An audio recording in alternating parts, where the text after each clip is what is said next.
Good afternoon, everyone. It's a pleasure to have you here in our first event of the academic year. And we are honored to have such an esteemed speaker amongst us. And we thank him for his kindness in giving up part of his time to be with us. Today, we have Anders Jagerskog. Perfect. He's a counselor for the regional water issues in the MENA region at the Embassy of Sweden in Amman, Jordan. And he's an associate professor as well, and an academic, as well as the diplomatic veneer that you carry with you here. Anders will be talking about emerging security issues in the Middle East, especially looking at the impact of climate change and globalization. It's a very happening topic. People give it a lot of lip service, and a lot of people would like to know a little bit more. And we can see it here. So Anders is going to give us a brief presentation, and then we're going to open it up for discussion. We have a little bit of time after to go through the discussion. We have the room till 5:30? Till 5:30 or 6. Okay, please, Anders, welcome, Anders. Okay, thank you very much. You hear me all well, right? Thanks for inviting me. It's a pleasure being here. I've only been outside the compound of the university before, so it's really fantastic to come inside and to talk to you a bit this afternoon. And when I give talks or engage with people, I like it not to be monologue. I will not talk too long, I hope. And actually, if there is something that you think is he's not clear now, he doesn't, I don't get what he means, raise your hand and we'll take it directly. But then there will be ample opportunity to discuss, and Nadim has kindly offered to facilitate and moderate that discussion. So thanks again. Before I start, I'd like to say that the talk I'm giving today is not in my position as a diplomat. It's my personal opinion, so this is not the official Swedish government line. It might be in some cases, but I don't pretend it to be that all the time. So you're aware of that.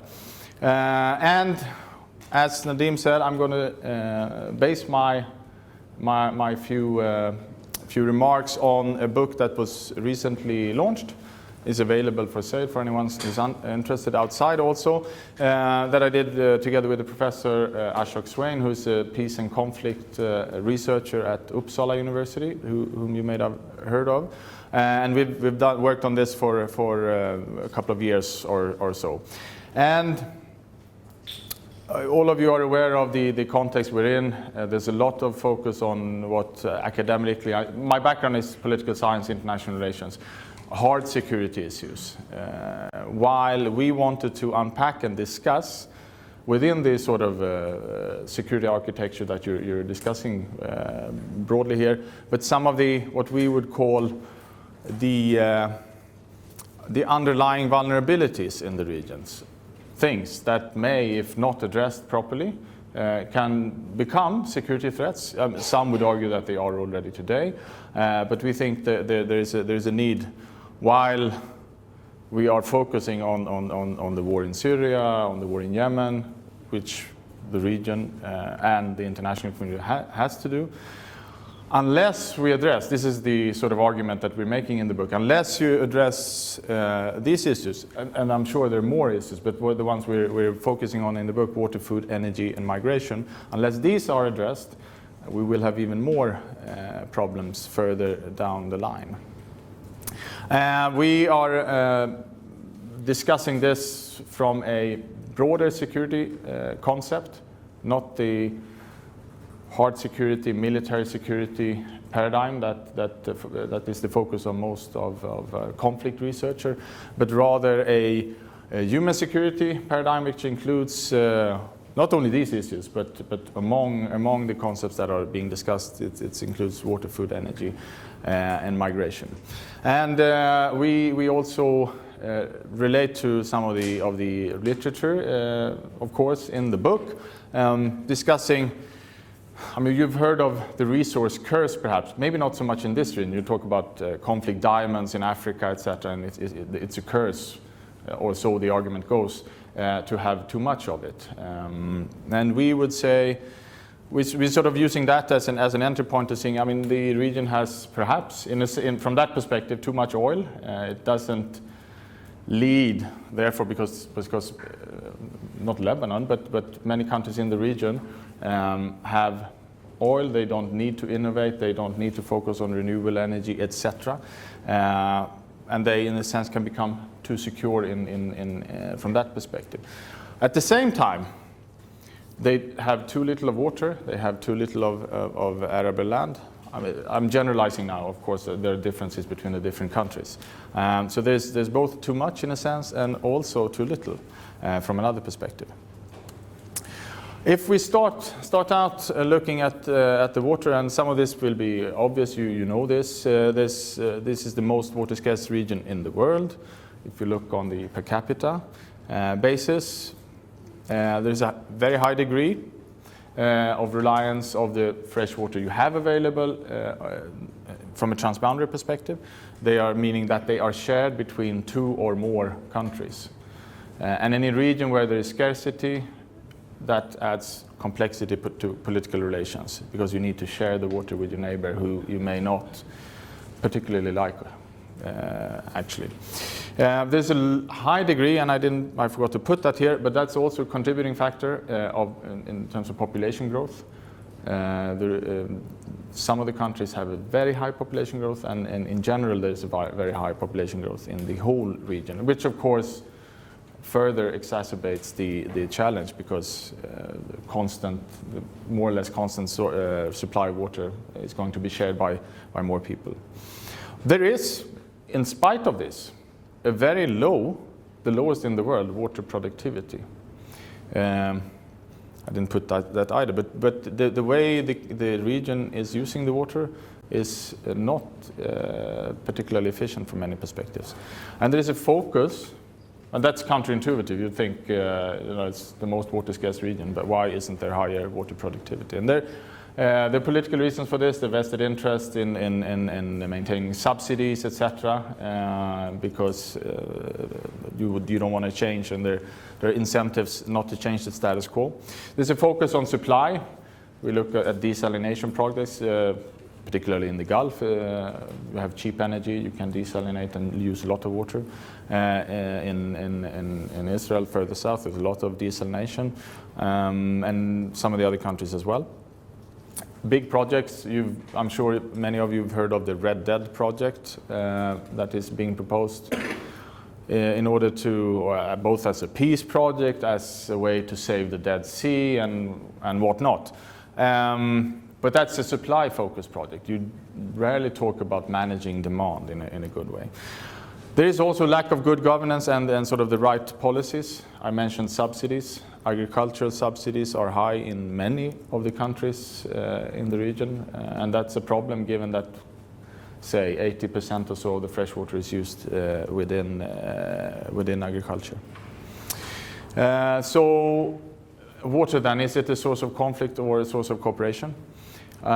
In this region, of course, yes, there is a lot of conflict over water on the Jordan River, on the Nile, if we move to that geography, on the Euphrates-Tigris, obviously, and also on the shared groundwaters between the Israelis and the Palestinians, and so forth. At the same time, you see a fair bit of coordination and cooperation over these water resources. I would like to stress here that it's not, you have to keep in mind that this is not a fair or equitable and therefore not a very sustainable cooperation. In particular, if you look on the Jordan River, it's the heavy hand of Israel on the Palestinians, basically putting within a very tight framework what the Palestinians are able to do in terms of water resources, as in many other areas, and there's no exception in relation to water. At the same time, there are projects of cooperation ongoing. One thing we also touch upon, don't focus very much on, but is the thing of water as a weapon. And here it's not deep research on that specific topic. I think that would be interesting to have done, but the fact that Daesh or ISIS have been, and others also have been starting to target water installation. The Syrian regime has also done that. Sometimes indirectly, it's not what they're aiming for, but sometimes also directly. On top of this, coming back to what Nadim talked about in the beginning, climate change, that increases, among other things, the uncertainty of the water supply. What will happen to the resource in Lebanon? What will happen to it in Jordan, Iraq, Syria, when climate change really hits? We don't know, and therefore the few agreements I would say that there is in the region over water, they may be cast into doubt because they do not provide for mechanisms for how to deal with higher fluctuations, which is what will happen when climate change comes in water levels throughout the year as well as between years. So the double challenge there. This is just a picture of what it's looking like, and if you see what I wanted to show here is, regardless of which country you're looking at, and bear in mind that these are old figures, but the point I wanted to show is that there's a continuous decrease in all the countries. That's because of population growth primarily, and that will continue to go down as long as the population increases. Then, if we switch to food, then those that and I know there are experts in the room on this topic. But those that have looked at food issues in the region, I mentioned that, say, 80% or so, general figure of the fresh water goes to producing food. There has been in the region a high focus on food self-sufficiency, and that ties into the security discourse. You don't want to rely too much on the global market, outsiders for your food supply. That's the discourse, the rhetoric, the narrative that is being portrayed, as I read it at least, and has been for many years. It has changed, and I'll get to that a bit. This has been the narrative, while at the same time there has been an increasing reliance on import of so-called virtual water, which is basically import of food or other products as well, but basically food. And if you import, for example, a kilo of wheat, you indirectly import, say, 1,000 liters of water. Or if you import a kilo of rice, it's 2,000 to 3,000, depending on where it's been grown. So you can sort of deal with your decreasing water supply through importing virtual water, or food in the form of food.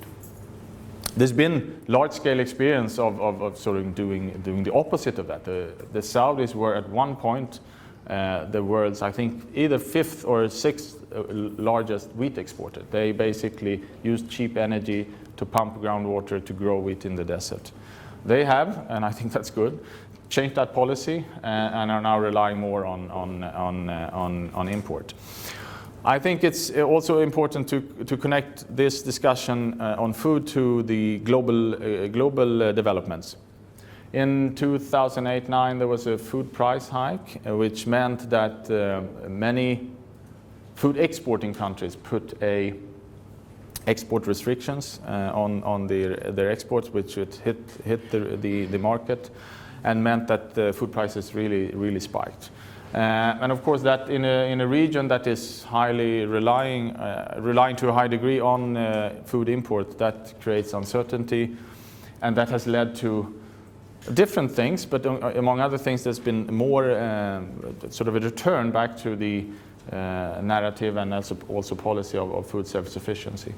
But there's also been a drive from this region, but it's not only from this region, to invest in land for agricultural production in other geographies, such as the Nile Basin, Sudan, Ethiopia, etc., as well as Central Asia and other places as well. And this is a way to sort of outsource your food security, but while maintaining a bit of control over it. Talking about losses also, there's the whole food supply chain from the field to the fork. It also has a lot of losses of food and water and energy occurs along this chain. Between 30 to 50%, and there's differences between different regions, is lost. And that's a tremendous loss of food, tremendous loss of water that's being used as input to produce the food, loss of energy also, among other things. There is a low agriculture water efficiency. Food is also a geopolitical factor. If you take away the subsidies on wheat, we all know that is seen as something that creates turmoil in many of the countries in the region. This is also just to show the cereal trade, and you see here that some of the countries here are primarily Western countries, but also Russia, Ukraine are major exporters, and here are also some of the major importers, Egypt being a key one, Saudi Arabia another key one, unlike they were, say, a couple of decades ago when they did this massive experiment. So this is just the Esqua region. That's this is borrowed from Esqua, UNESCO. You can see how the increase and the projected, not the projected, the real increase in food import of the region has gone. Then moving on to energy then. Well, we have, as you are well aware, we have a challenging and changing global energy situation. There are a few things that affect the region. The region is a major, and this doesn't go for all the countries, but for many countries, major oil exporter. There's been a low oil price for quite some time. There is also developments happening not in the region, well, partly in the region, but primarily outside of the region that have effects on the region. And one major one is the focus on shale oil and shale gas, which is actually available outside of the region in the US, in the UK, in other parts of Europe, in a much larger part of the world than which has been the focus, where Middle East has been the a major source of oil. While the oil price is low, this is not going to affect so much because it's relatively expensive to get the shale oil out of the ground. It's more expensive than the drilling here. But when the oil price goes up, it becomes competitive and therefore will, in the long run anyway, affect the situation and the dependence of the world on Middle East for oil. So that is something that the Middle East has to adapt to. Some countries in the region have started to do that, trying to focus on renewable energy, solar, wind, etc. But it's not massive scale and it takes time. So this will present itself as a challenge for decades ahead, and it will affect the role the region will play. Exactly how it will play out is not entirely clear, at least not to me yet. But maybe we'll get to that in the discussion. These are just some figures. And the crude oil production, you can see here that since 73 it's gone down to, this is 2013, and it will continue to go down, the crude oil production in the region. It's not a massive decrease, but if shale oil becomes big, it'll further diminish the share of the Middle East in the total crude oil production in the world. I think we can skip that one. And if we move on then to migration, We have different types of migration in the region as well as globally. We have refugee issues, obviously, in this region. I don't need to tell you, you know it. We have the Syria war. But there is also wave after wave within countries, within the region, and beyond of refugees from the region. And you see them here. I haven't listed everything, but there are other examples as well. But you also have, and I think this has not been looked into enough, voluntary migration. You have a lot of migration within the region, from other regions to the region, from the region out to other countries, to other regions, and that is important. That's basically labor migration. You have cheap labor. In Jordan, where I live, there's a lot of cheap labor, we can call it, coming from Egypt, a number of hundred thousands in Jordan, cheap laborers, but also from Asia. And this also, of course, links to water, drought, climate change in various ways. It either could be a result of a drought in a region that you actually have to move and move out, or it can create an increased pressure on water resources, on arable land, etc. If you have a lot of inward migration into a country like Lebanon has had in the wake of the Syria war, like Jordan has had also.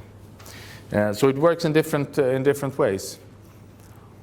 These are just a number. I'm not going to go into any detail here, but this just shows the number according to the International Displacement Monitoring Center. Relatively recent number of IDPs. And then that's just one part of the equation.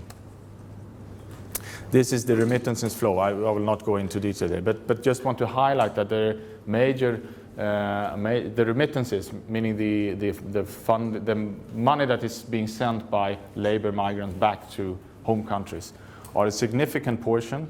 If you look globally, it's much higher than the total ODA, overseas development assistance, in terms of contributing to development. And I think this is, in my work as in development and in government, is often an overlooked aspect, how that contributes to development in this region, in other regions as well. Then going back to the drought linking to migration, and here I can highlight this one, which the center here, Nadim, has been contributing to. We wanted to address in the Stockholm World Water Week, the World Water Week in Stockholm, which took place last week. There's always a report for that, and this is available online. We wanted to take, usually one takes a topical issue, and there's been a lot of talk about water, migration, drought, not least in relation to the Syria crisis. Did the drought lead to the war in Syria, and so forth? There's been some linkages being made there. This report, it's not going into a great deal of depth, but it touches and discusses these issues. And I think it in some way charts a research agenda that perhaps the Institute and others can contribute to picking up on. But these are my views, and I'll happily debate these with you in the discussion. I think there are the linkages between the drought, the migration, the conflict are often, and in the Syria case, too easily made. It's no doubt that there was, prior to the Syria civil war, there was a drought that's established, and there was subsequent migration from rural to urban. That happened. That we know. It's a fact. And then, when some researchers have started to look at this issue, they see they see exactly what I just said. But I think there is a need, and we argue this in the book also, and in that paper that I just held up, there is a need to look and dig a bit deeper, look beyond those, evident facts. There has been a drought in Jordan. There's been a drought in Lebanon. We didn't see a civil war in this country, or not because of that, and we didn't see it in Jordan. and Jordan has a lot less water than Syria. And we make the argument that blaming climate change and the drought can actually be a distraction and pointing, at least if I think of myself in my daily job as a diplomat, as a development worker, I may direct the wrong responses to this if we don't sort of unmask the sort of underlying aspects. And we argue that this needs to be viewed from a political lens. There's been in Syria a vulnerable situation in terms of the ability to deal with drought for many years. And we argue, and some others argue as well, and we cite them in the book, that this is the fact that there was a migration was partly because there hadn't been enough resources dedicated from the regime to those areas where the main migration happened, in terms of addressing aspects of water governance, of water infrastructure, etc. So when the drought hit, there wasn't any preparedness. There was a lack of drought preparedness in Syria for how to deal with these issues. So unless you start to discuss these issues, then you wouldn't get neither the right sort of analysis and finding the root causes, as we would like to call them, and therefore also you may draw the wrong conclusions. And also, if I and others in the development world try to find remedies for this and programs that would address this, then we may also draw the wrong conclusions.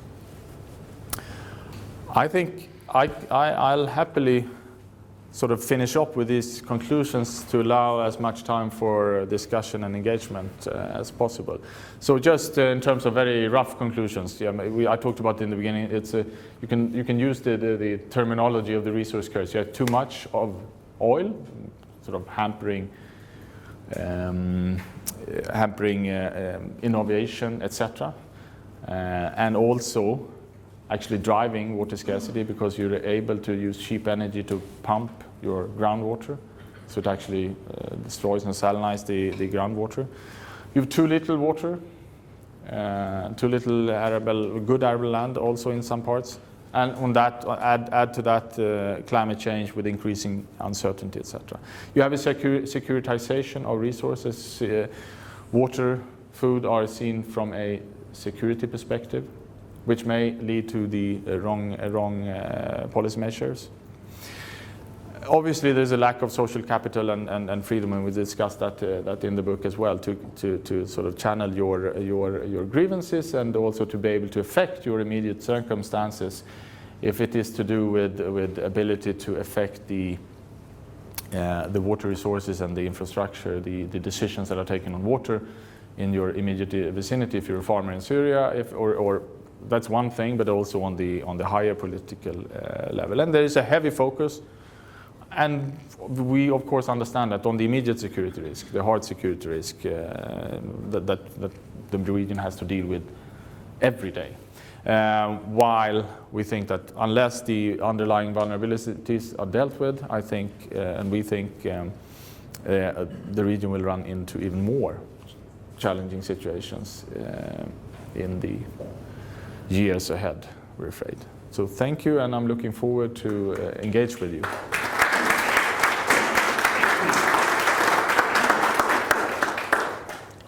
Thank you very much. The whole room is wired, so you'll be picked up on microphone. We're taping this, and you can then eventually view it on our website. So I'll open the floor for questions, but I would like, before we start, to ask you to speak out loud, identify yourself so that everybody can hear you and the mics can pick you up. Mr. Alamuddin. Sami Alamuddin, water specialist. I graduated at AUB Engineering. I would like to ask two questions. First, what do you mean by water as a weapon? Is it a political weapon? We in Lebanon are afraid that if we have abundant water, then Israel will be more eager to have aggression against Lebanon. Or is it something to help Lebanon to overcome the drought? This is the first question. Second question about energy. Do you think we should start thinking of desalination or continue building water dams? Which is better for the Lebanon, because you have been around and you know each country and its resources, and you know Lebanon that it depends on its water resources. Thank you. Do you want to go with this? Yeah, take a few. Let's take a few questions and then we will answer them in a bunch. Okay, first, thank you for the presentation. I know that you're a diplomat, and sometimes it's difficult. Oh, sorry, I forgot to introduce. Okay, my name is Ali Ahmad, IFI. I know that you're a diplomat, and sometimes it's difficult to say who's wrong, who's right, but I'm very interested in hearing your views about two issues. The Turkey, the dynamics regarding the water resources in Iraq and Syria, and the Egypt dynamics with the African countries. I know this is like a minefield question, but if you can tell us your observations on those cases. One more? Yes. Johanna van Torenborg, UNESCO. I'd be interested in something you raised on your last slide, which is the relationship between environment, climate change, and displacement. And given the fact that currently we don't have any kind of legal recognition or legal structure for dealing with that issue, neither UNHCR nor any other country really recognizes the fact that there is something like environmental refugees and what are their rights and what can be provided for them. So maybe your perspective, what can be done to mitigate that? Yeah, take one more.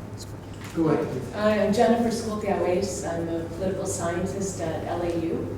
And I very much appreciate your topic, and perhaps you address it in the book, but here in the presentation, I was wondering what are the specific threats that you see, and more so to whom? So are you talking about local conflicts in communities? Or are you more talking about regional conflicts, seeing borders shift to a greater degree? And at what end of the spectrum do you see those threats being stronger? That's a good start. Plenty. I tried to address them in order as I got them. Mr. Almudin. Water as a weapon, what is meant? Yes, I'm sorry if I wasn't clear. What I was primarily looking at was when water installations, if it's a dam, water infrastructure, etc., is targeted in conflict. There are many occasions in Syria, also in Iraq, where Daesh or also the Syrian regime has targeted either infrastructure, dams or water infrastructure in general, pipes, etc. That it's sometimes hard to establish whether that is deliberate or if it's a side effect of that they actually want to bomb something else, but the water infrastructure also got destroyed. You have examples from Gaza in the latest Gaza war, tremendous destruction in terms of also water infrastructure as well as a lot of other energy infrastructure.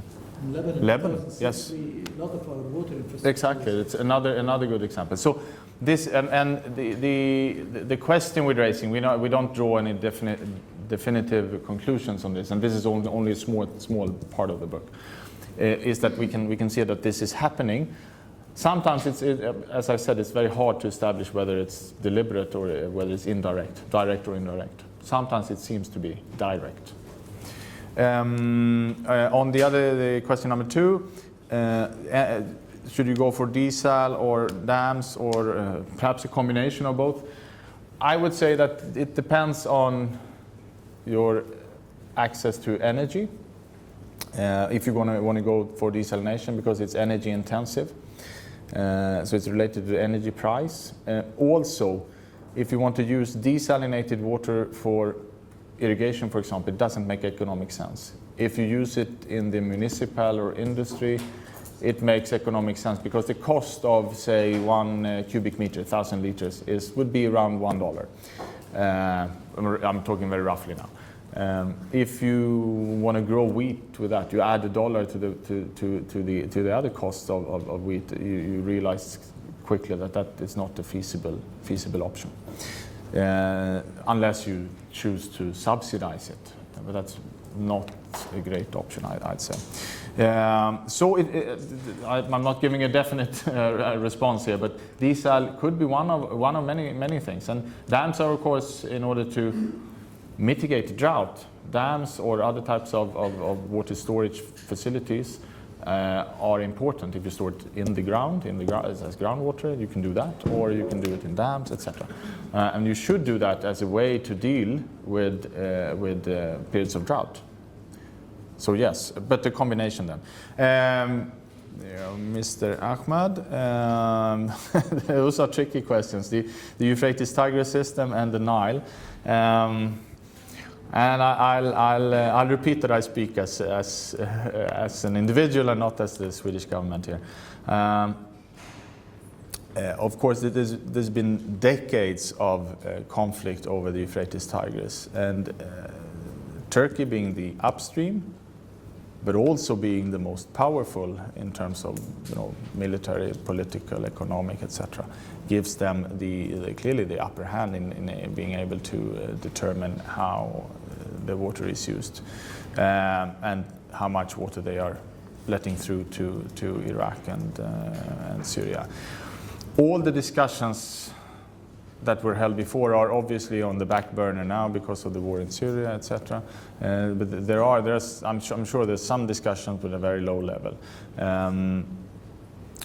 It's clear that there needs to be an increased focus on trying to find the day when it's possible, which is not today, on joint management, more equitable sharing based on international law, which you can question if it is today. And they, of course, need to reach an agreement, of which there isn't today either.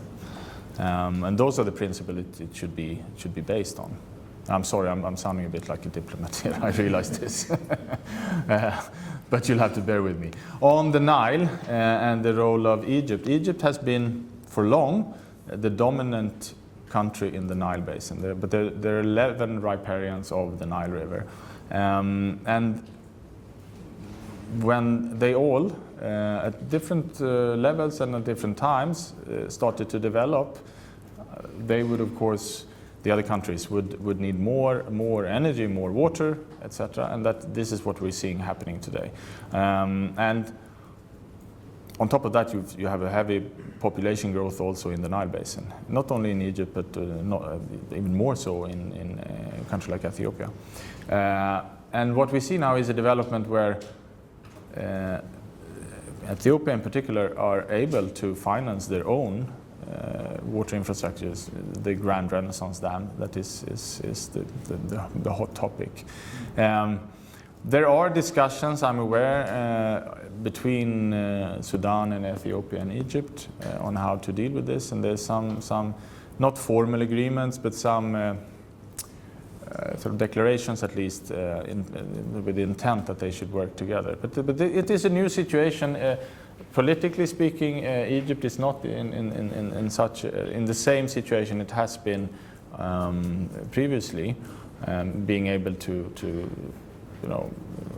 dominate is the wrong word, but being the leader in the basin, and therefore being able to control more things than they are today. So it's a new situation, and I think there's an ongoing adjustment for how to address this.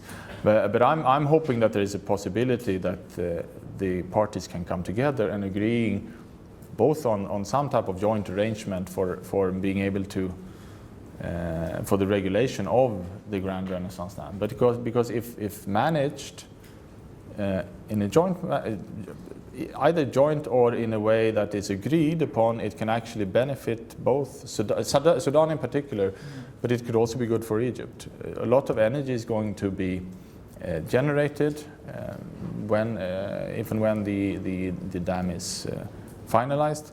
There's a possibility for export of energy to Egypt. So there are lots of potentials for win-win situation, but of course the way to get there is not entirely clear, especially as it is so political from all sides. The question then from Johanna from ESQA. Environment, climate change and displacement. No, you're right. There is no permission according to international law. There's no agreed text that can or international law that permits environmental refugees. It's not seen as that. Countries seems to be reluctant to open up for that. Touching upon the Syria case, I would say that in a sense, yes, they were environmental migrants moving from rural to urban, but this was not necessarily only because of the environment. It was because of a neglect of the Syrian regime to actually address some of the challenges that had occurred in those areas. So this is a very complex issue. I mean, environmental refugees, yes, but if it's a situation like the one I'm describing here, then you can make the case that no, it's not the drought, it's not the environment, it's the fact that the government didn't prioritize in improving the preparedness for how to deal with the drought. Can I chime in? Yeah, absolutely, please. Yes, something about environmental refugees. Environmental refugees have been immigration due to the environmental changes have been occurring forever, but they have been reflected either as a result of socioeconomic disturbances, and these people are not still taken in. There's no mechanism for taking in economic refugees. Only war-driven refugees and some political refugees are taken in. So if we subscribe back to, if we attribute refugees only to the last symptom of what's happening, then the cause is often obliterated and not looked at. Environmental refugees have been seeking refuge throughout history, if you would, but the causes have been different or masked. So just... I was actually thinking more than water or drought. I was thinking about events such as floods, inundations, sea level rise, which are occurring, and not only transboundary migration, so not only refugees, but also talking about IDPs. And I think it's something that we will face increasingly, and we will have to think about this at the international scale. Think about the slum belts, if you will, the poverty belts around major cities. These have been the scourge of from ever since I can remember. I mean, going back to the 70s. All major cities have been ringed by slums, and these are locally economic refugees, basically, because either their land stopped becoming productive, or they had some kind of natural disaster, or just pure seeking of jobs. So this is not new, but we're looking at it maybe in a different manner now, which may help. Right. I think it's also, if I may add, there is this current sort of global debate is not perhaps as it is today open to looking deeper into these issues. Perhaps in the future, one would hope, but given the current climate, not least in Europe, but also other places, I have a hard time seeing that anything really developing there anytime soon. But it might change. Then the final question here from Jennifer. Threats, conflicts to whom? It's a very good question. I think what we're trying to do in the book, we touch upon that a little bit, but I think it's hard to predict, and we try to stay clear of being too predictive of what type of conflicts you will see. I think, having said that, of course, you can foresee that unless mechanisms and frameworks, or whatever you want to call them, for us, for discussing transboundary water issues, for example, is being found, that the level of conflict between the countries over these resources will increase. I doubt that there will be violent conflict over this, but there will be political conflicts over them. And depending on how you view the Israeli-Palestinian conflict, of course, that there is, you can argue that there is some type of violence over these resources also.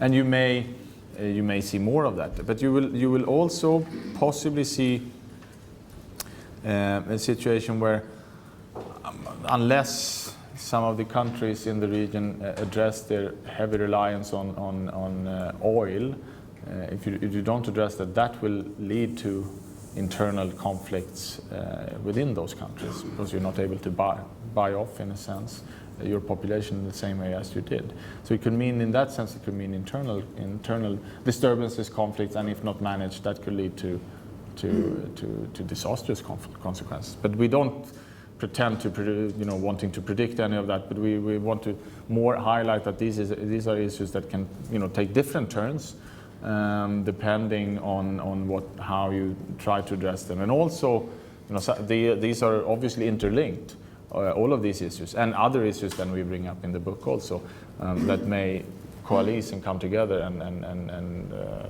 and become a very, very bad situation. Okay. Second round. Hi, I'm Susanna Walton. I'm a reporter with the Daily Star, and I wanted to ask, it's sort of linked to Jennifer's question of more specifically about Lebanon, what you might say was the most pressing vulnerability, but also the biggest opportunity for Lebanon to tackle these issues.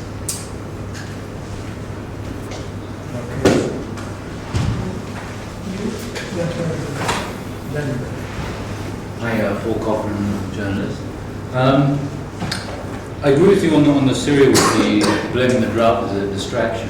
I was a bit curious to see that there was nothing about economic policies there. I mean, from what I've seen, there's basically been very little written about the economic reforms that happened in Syria, which was from 2001, but particularly accelerated from 2005 onwards. And in many ways, these were neoliberal policies that were very much encouraged by the European Union, other parts of the international development complex, that essentially, in my sort of view, really privileged maybe 1 million odd people, particularly the elite. And you had a lot of these holding companies, Rami Makhluf, a lot of the typical big names investing, and they were making loads of money out of this, whereas a lot of people were being left behind. And I find it very interesting, really, that the media hasn't touched on that aspect at all. I think that's because it doesn't fit into the narrative that they're trying to push, largely, because they're wanting these economic reforms to happen, and their type of economic reforms, which are not necessarily applicable in the Syrian sort of case. I had another sort of question related to the issue of desalinization sort of in the region. With it, you're saying it's costing $1 per meter cubed. That's obviously huge amounts. I mean, this is not really going to be a sort of solution. So, I mean, are you a technologist? Do you think that technology is going to manage to provide this in the next coming few years, or the region is going to be in really serious trouble? Thank you. Go ahead, please. My name is Hania Hassan. I'm a judge. My question is about water conflicts in history. Many times they are solved through arbitration. Here in the region, this way is the last solution. Why do you think they don't refer to arbitration, one of the means to solve these conflicts? Martin? Yes, my name is Martin Kreulitz. I'm teaching in the food security program here at AUB. And I would like to ask you, Anders, as a diplomat and one of actually the best connected water scientists in the world, because you worked in the Nile Basin, now you work in the Jordan Basin. You mentioned poor governance, and it's not really only climate change, but it's also the role of institutions. What is Europe's role here? I mean, can we perhaps shift also the discourse away from two basins such as the Jordan and the Nile Basin, where we know countries in each basin don't get on, and it's unlikely that they will get on in the future, to perhaps more Mediterranean initiative? Because if we remember, the Barcelona process was initially about trade and boosting trade between Mediterranean countries, but then I think the Spanish filled it off. So could there not be an initiative once again by Europe to look at collaboration in terms of trade, in terms of tackling climate change from a more Mediterranean basin, where countries could probably work together much better than in those two regional river basins? Thank you. Yeah, okay, that's good. Let's see. Yes, if we start. Thanks for all the questions, by the way. They're good and challenging at the same time. Lebanon, vulnerability and opportunity. I think in terms of vulnerability, of course, the migration, the refugee issue in Lebanon is a heavy burden in terms of, you just need to look at the numbers. The amount of refugees in relation to the population in the country is enormous. I mean, Sweden, if I compare, we had, I think, 163,000 asylum seekers, and by that we were by far the largest per capita in Europe last year. And people in Sweden talked about that as a systems shock, with 10 million about in Sweden, and that doesn't really compare anywhere near to what is happening here. So of course, you need to come to terms, or Lebanon needs to address this together with the international community, and that's part of that is happening. But that's a great vulnerability. I think in terms of water security, and again, I think the people here in the institute know Lebanon more in detail than I do. By regional standards, Lebanon has more water than, as you saw in one of the graphs, than many of the other countries. Of course, with the additional 1.5 or 2 million refugees, that of course per capita is significantly going down. But that's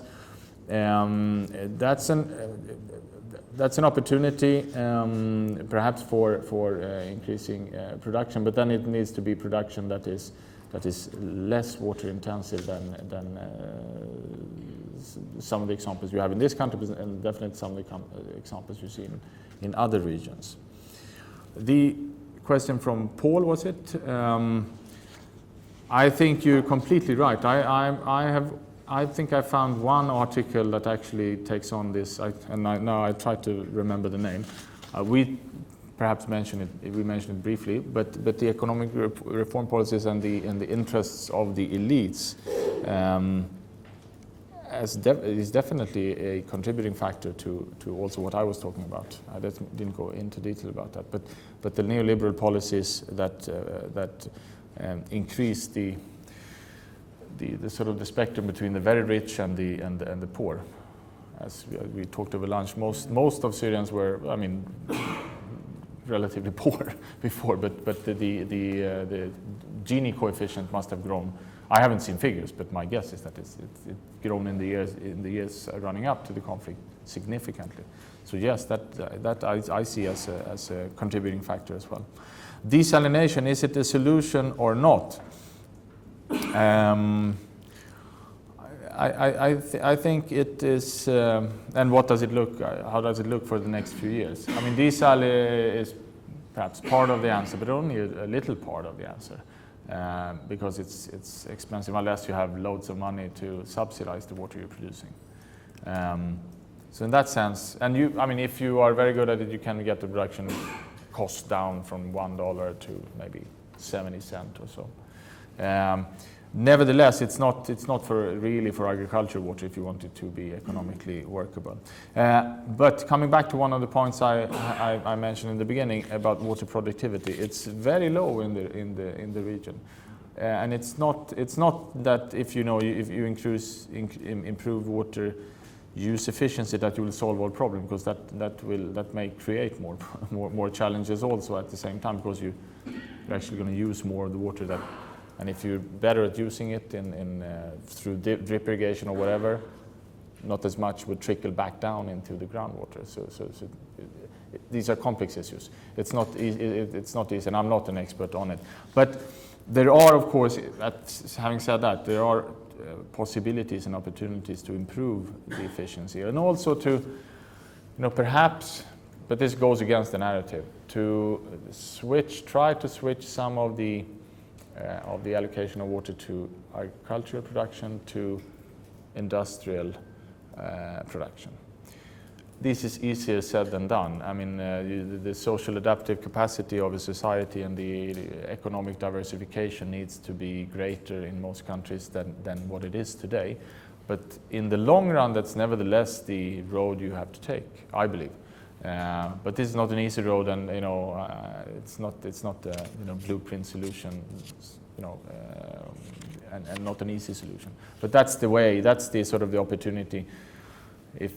Opportunity, I don't know, but the road that the region has to take if it's going to not enter into a catastrophe in terms of water being used in agriculture. Water conflict, Hani, I think, on arbitration. No, it's correct that arbitration is not used. I don't know if there are any cases in this region. There aren't that many cases of arbitration in other basins, river basin or conflicts over rivers either. But there are. But you're right. There are examples. I think, given the political context we have here, there is a great reluctance to, even think about arbitration. If Israel would never do that in relation to the Palestinians, they would never agree to that. For example, and I think it's unlikely that many of the other countries sharing the river or groundwater source would also agree to that. So that's why it doesn't happen. I think, having said that, I think outside actors, if it's the Europeans, the EU, or the Americans or someone else that tries to push these issues, if for nothing else, in the case of perhaps Israel and Palestine, where for the Palestinians in the West Bank, not to mention Gaza, is disastrous, and it's on the verge of a catastrophe. In Gaza, in the West Bank, it's just very bad. There needs to be a push for how to deal with this, not least from a humanitarian perspective. But that adds another complexity, because you don't want to forget about the rights while doing the humanitarian stuff. So it's hugely politically complex. Martin, can EU shift the discourse? I would like to say yes. I'm not sure. I doubt it. I think we, as you know, we have the Union for the Mediterranean initiative, which is one outcome of the Barcelona process. That should ideally be something that could be used, and that is actually an arena.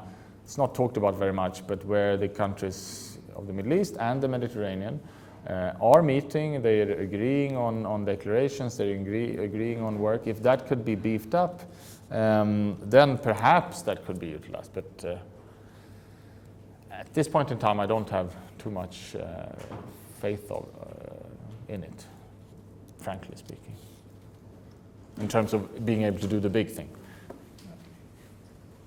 I have a couple of questions. Yes, please. No.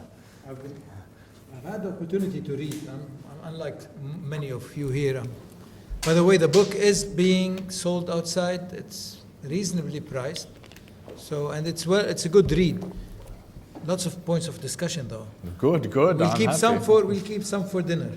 But there are two issues, several issues. But I will start with two issues. When you talk about globalization in the book. And it seems that everybody around here is around the world is, making such a good thing of globalization to a great extent. Some are detractors of globalization. But as it is reflected in the food security aspect, a lot of the foods that are being pushed on societies and communities around the world are the fast food generation. Like you've got your McDonald's, your Burger Kings, your Pizza Huts and whatnot, at the expense of locally grown, locally manufactured foods, whereby you're losing on two levels. You're losing on the level of local production, and you're losing the local economy in terms of converting the food technology aspect. I didn't see that highlighted in the book. I rather saw that you made of globalization as something that is a decent or a positive influence. And then there is this issue of subsidy. Subsidy is, to me, is the contrary to security, because whenever there is a subsidy, there is that huge vulnerability of where if you reduce or remove that subsidy, you're going to get into trouble. Egypt, Tunisia, Jordan, all of these had subsidies on wheat, and whenever the wheat price changed, you got people in the streets, and that was exploitable area. And one more thing about arbitration. You have to have two willing parties to go to arbitration. And we don't have that. I mean, looking at the Israeli-Palestinian aspect, Israel doesn't give two hoots about what the Palestinians want. So they will not go to arbitration. It's the might is right principle, which is then translated also into the into even the Jordan River, the Nile, and the Euphrates Tigris. It is the dominant power that dictates. It's not the upstream or downstream, it's just the politically powerful or militarily more powerful power that dominates. And this is where the rule of law should come in. And this is where the international community, which you bring in your book, fails miserably. And it is a very selective international community that we talk about. We have question marks about that, but who's the international community? Basically, it's been the West, and the ransacking of Iraq, which is, you mentioned here that the West was unable to produce a democracy or a stable Iraq. It's not for the lack of wanting by the Iraqis, it's because of the Halliburtons and the associated corruption that these or companies brought up. So several things anyway. What do you think? You gave me many questions here in one go. That's good. Globalization, is it positive or isn't it in this respect? I share your concerns if it's fast food. One thing that we perhaps mentioned, but don't go into detail, but which nevertheless is very important, I think, is the nutritional aspect also of the food, because it seems that is a forgotten, often, at least in the global discourse, aspect of it all. And I think that speaks to your local production perspective. Instead of a burger, you get the tomatoes, you get the falafel from here. Shawarma, yeah. Exactly, which is local. It is shawarma, I don't know, but the other things we mentioned are much more nutritious. So I think that there is a need, and it's starting to happen a little bit, but there's a need also to include the nutritional aspects in the whole food security and food supply chain. And of course, we generalize. We talk about, yes, you need to import more food and be producing less because you don't have the water.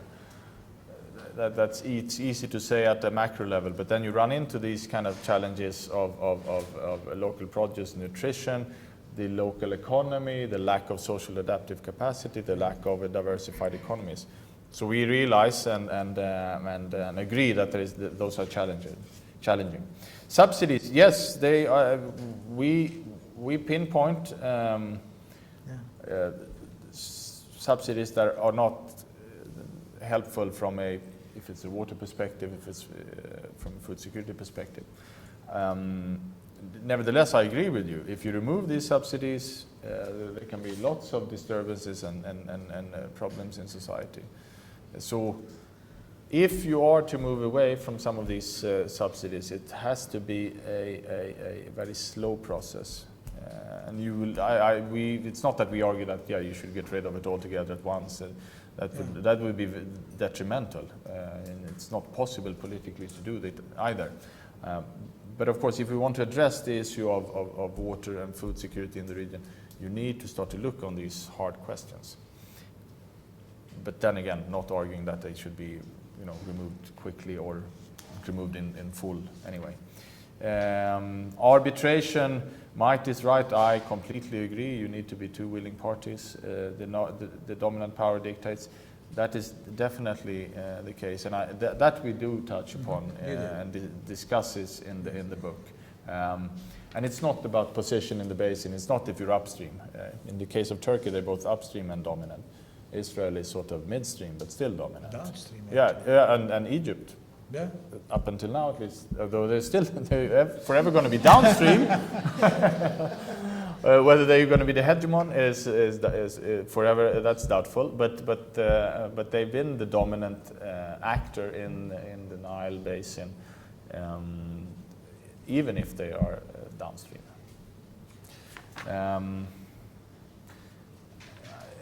And the international, yes, of course, yes, the international community, whatever that is, fails in addressing these issues.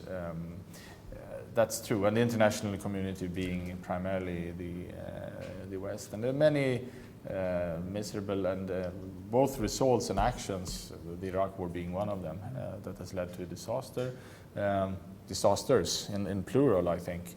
Not only from purely political conflict perspective, but also from a humanitarian, and also from these aspects. I think it has led to a situation where it is harder to address some of these more underlying vulnerabilities. We've got another round. Carol, please. Thanks for the opportunity, since there was the rounds of questions. My name is Carol Shoshana-Shafan. I'm also with ESCO. The title of the book and the study is Climate Change and Globalization. And we're here in Lebanon, where we also when we think about the geopolitics, it's also interesting to see the regionalization and how within the climate change the impacts on the region. And given the context that we're living in here, I'm wondering how you might comment on regional approaches for addressing these challenges, the nexus challenges that you mentioned before, the climate change issues. How can regions, and what are the region in that definition? Is it more Mediterranean? Is it more Arab? Is it more Mashriq? Is it more? What is that region? Because we have a little bit of, I don't want to say identity crisis, but there's different ways of pursuing what region we're talking about, especially in this country. And your views on that would be welcome.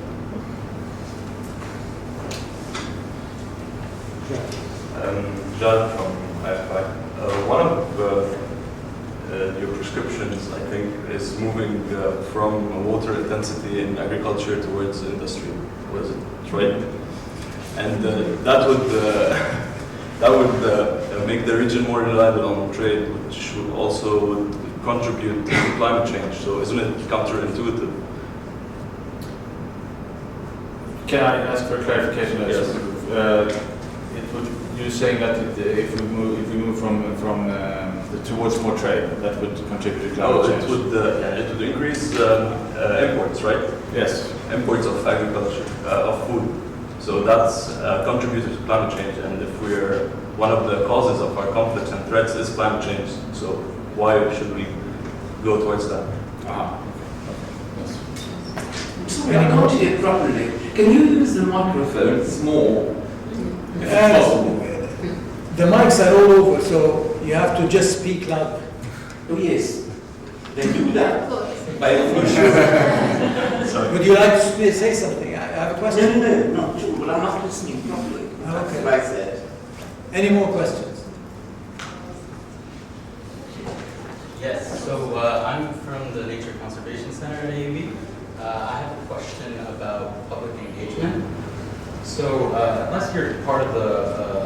unfortunate minority that's dealing with these short-term problems, these short-term threats that we're talking about. Most of these threats in the eyes of the public in this region, I would imagine, are long-term threats. So how is it that you go about engaging a public that's more concerned with war that's around the corner or just political corruption on a severe level? How do you go about bringing them into the process? If this is one of the pillars of sustainability, having an engaged public and having stakeholders from all around involved in the process, how do you make sure that's the case?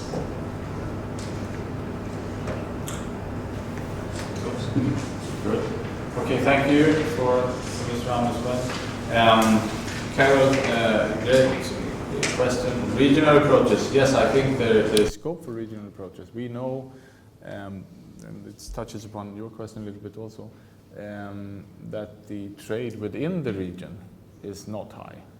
If it's not on any level, I guess. Although I'm not an expert on it, but surely not for food and these issues. So there are opportunities to improve and increase the trade within the region. I'm not saying it's easy. There are lots of challenges, technical ones, bureaucratic ones, to do that. But that would be a regional approach that can offset some of the challenges. Because if we look on the, and now coming to your second question, what is the region? Yeah, I'm not sure I can give a full answer to that. We could do a definition in the book, but if it's, are we talking? Do we rather want to talk about the Middle East, North Africa? Do we want to talk about the Arab region, not including Israel? What do we want to include? Do we want to talk, as Martin seemed to suggest, about the Med region, who are then part of the Med region, etc. You can view this in various ways, and I don't have a given answer to that. But I think. Having said that, I think all these regional approaches, if it's the MENA, if it's the MED process, I think the more you can get these processes to contribute to it, both to each other's and to regional integration, if it's within trade, if it's in knowledge development and sharing, research across borders, I think they are all positive. So from that perspective, whether it's which region we're talking about is not necessarily all that important. But of course, I know it's politically quite a charged question. Which region are we talking about? Happy to talk more about that, but maybe over coffee or something else. John. Jad. Okay, Jad. Sorry. Water intensity, yes. I mean, we're not suggesting that, move away from agriculture to the industry.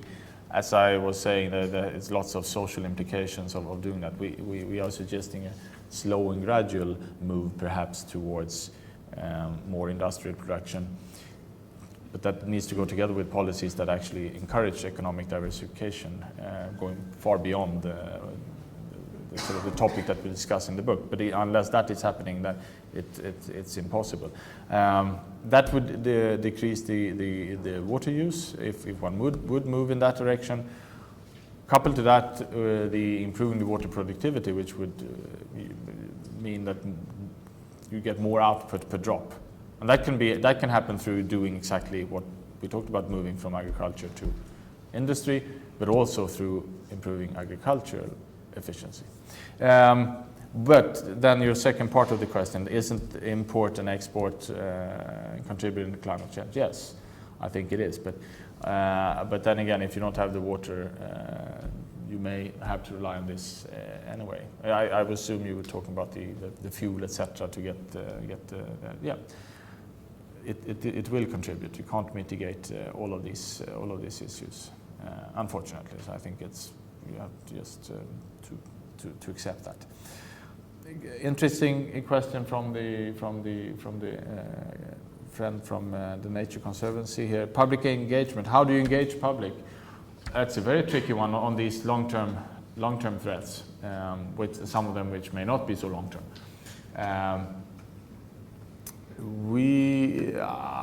I think the work being done at an institute like this, trying to get that out in the media, I'm happy to see journalists here in the room today. I think these are the kinds of ways that these long-term threats needs to come out to the public. Because naturally, if there's a war next door, of course, you're perhaps not so interested in looking at water issues or food security issues.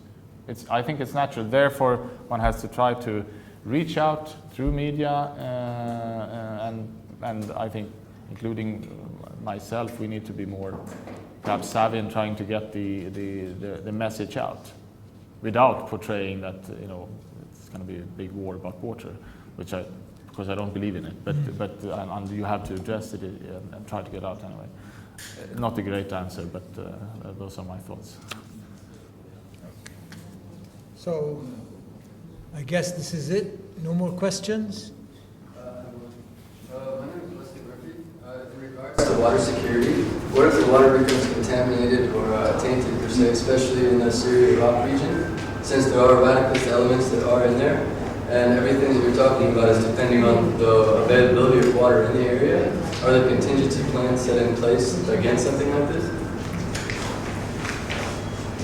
So continue, just to get your question, contingency plan against if there's a deliberate pollution, for example? Yes. Right. Well, I don't know is the short answer. I know that there are contingency plans. In the case of, for example, you may have heard of the problems with the Mosul Dam. That it's about to crack or whatever. I know that there are contingency plan for my own embassy in Baghdad. They need to get out in a few hours. That's as bad. If it cracks, that's how bad it is. Whether the Iraqi government, one would hope, but I'm not updated whether they have any contingency plan. For that, I'm not sure. But I hope they have. But that doesn't speak to contamination. It talks about a wave that will be, according to some reports, 4 meters high when it reaches Baghdad. I meant with regards to the ISIS, the ISIS-controlled areas, and specific populations, like if they would a biological entity or something. Right. Like Honestly, I don't know if there are any such plans. One would hope that ISIS wouldn't go down that path. There were debates whether they would actually use the Mosul Dam to flood parts of Iraq. It hasn't happened yet, and let's pray it doesn't. Okay. Many thanks, Anders, for an engaging talk. Thank you for being here. Thank you. Thank you.